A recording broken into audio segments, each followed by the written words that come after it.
What's the most important key to success? I think it's hunger. What keeps you hungry? I am hungry.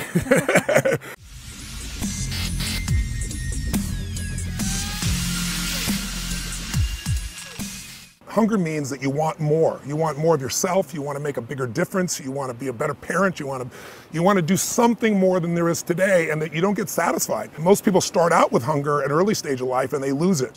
What's a plateau? A plateau is you're working just as hard, but you're not getting any real progress. No progress, not a lot of happiness. Well, we're a culture that expects to be happy every moment. We don't have to earn it. We just find the easy way, grow, grow, grow, and then we think there's something wrong here. Now, some people get to that plateau, and what they do, the majority of people today, they get pissed off, and their response is, it's a stupid sport. It's the wrong relationship. It's a stupid job.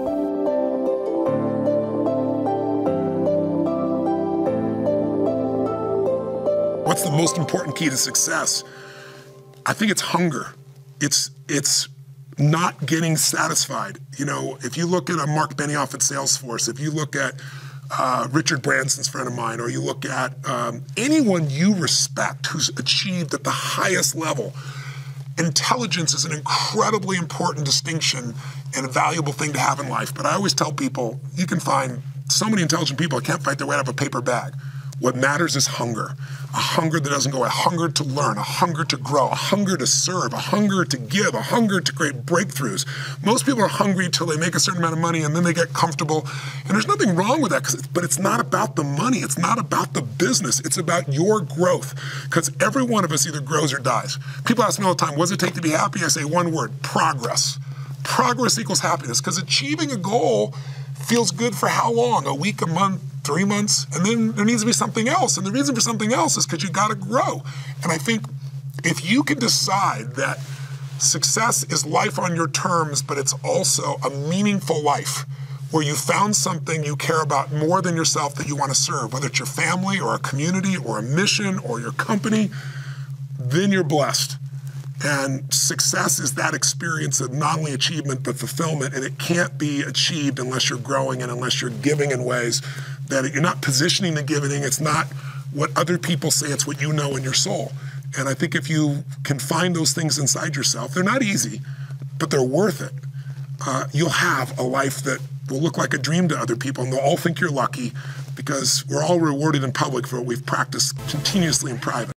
So I've had the leaders of countries, presidents of the United States, presidents of the largest companies in the world, billionaire entrepreneurs, and I've had moms and dads and entertainers, you know, Serena Williams in the sports field, Hugh Jackman, Pitbull, Usher, you name it. So the one thing they all have in common, I think, is they're hungry. And I know that sounds simplistic, but I believe that's the single most important element that separates the quality of people's lives. It's not just the ability to have hunger, but to sustain it. But the people that come to me are hungry either because something's happened, they've had a birthday with a 0 on it, they've gone through a divorce, they're starting a business and they know I've got to have a different level, or they're the best in the world and they're always looking for that edge that makes the difference. What keeps you hungry? I am hungry.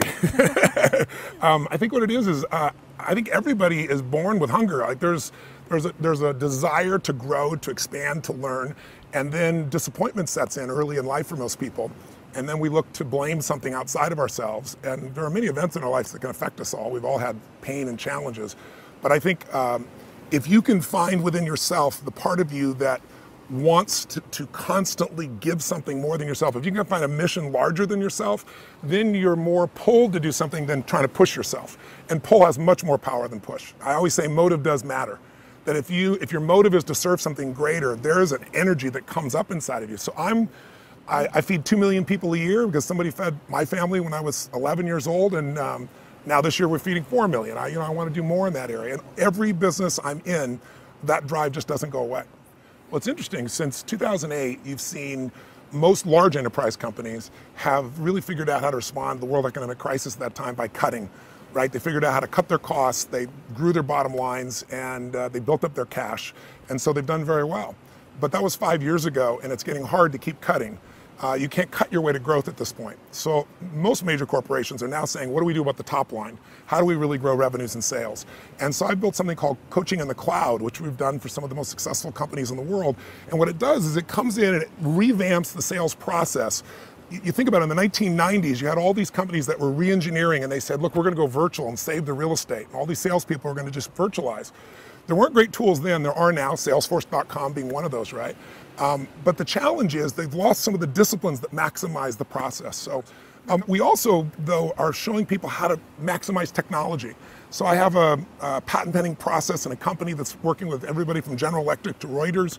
It's called Knowledge Now. And it allows you to take the knowledge you need, instead of learning the old style. We got great technology and an old way of learning. You get to learn in the application, like Salesforce.com. While you're there, you're able to get the answers you need when you're working on clients right now. Not go to some class where you're going to forget 90% of it, but do it right now. We found it to be really, really impactful. Well, I believe in rapid change. Technology allows you to create change really rapidly.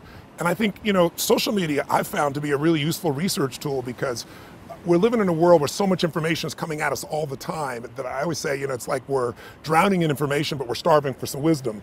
And if you follow people that are really brilliant, it's almost like having an intelligent browser where they can bring you to the very best stuff right away. One of the companies I have came about because I'm always following these people. I was following some 3D printing, and I found out about this young man that when he was 14, he met a girl who had lost her arm, and found out they didn't have the money for an articulated arm. They're about $80,000. If you lose both arms, over a lifetime you have to get 3 for each arm. You can only imagine, it's beyond the range of most people.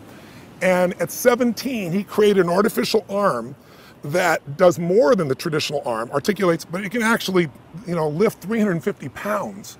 And it was all driven, but instead of $80,000, he does it with 3D printing, and it costs $250. Now, I saw the site. He was meeting with President Obama. NASA gave him a scholarship. I reached out to him, and now we formed a company together we're building some exoskeletons for people who hopefully will be able to walk, taking those arms and being able to take it to places like Africa, all over the world. With now, at this price point, people's lives can change. My companies now together, the companies that I started and the companies I'm partners in, do more than $5 billion in annual sales. If I could have ever dreamed that I have that kind of impact, it would seem ridiculous. But it's all come out of this hunger to constantly make things better and to find a way to do more for other people than anybody else is doing. And I found if you find a way to do better for everybody else, then obviously you have plenty of freedoms in your own life as well.